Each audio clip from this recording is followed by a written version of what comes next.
Pemeliharaan situs dan cagar budaya di wilayah Sumsel masih minim.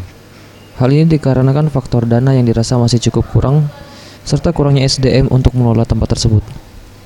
Wakil Ketua Masyarakat Sejarah Sumsel Suherman mengatakan, dengan keluarnya Undang-Undang Cagar Budaya Nomor 11 Tahun 2010, kabupaten kota harus dapat menjaga dan mengelola cagar budaya tersebut, sehingga dapat menjadi objek wisata yang dapat menarik wisatawan untuk berkunjung.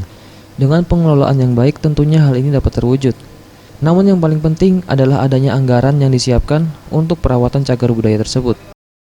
Tentunya kalau kita lihat pertama adalah dana ya, mungkin APBD kita yang belum memadai, baik APBD provinsi maupun APBD kota saya kira. Yang kedua tenaga ahlinya, tenaga tentu yang pengurus perawat itu harus kita bayar. Nah tentu yang jadi permasalahan. Menanggapi hal tersebut, Kepala Dinas Kebudayaan Palembang Sudirman Teguh mengatakan, sejauh ini pihaknya telah berupaya untuk menjaga cagar budaya di Kota Palembang.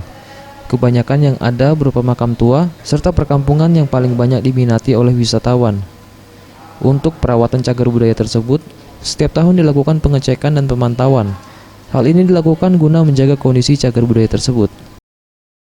Kami akan menyapa dulu ke Bapak Ibu sekalian yang kami lihat di sini lintas generasi sebetulnya. Bapak Ibu maupun sesepuh yang dari Kota Palembang, ada LVRI. Tim Liputan Sriwijaya TV.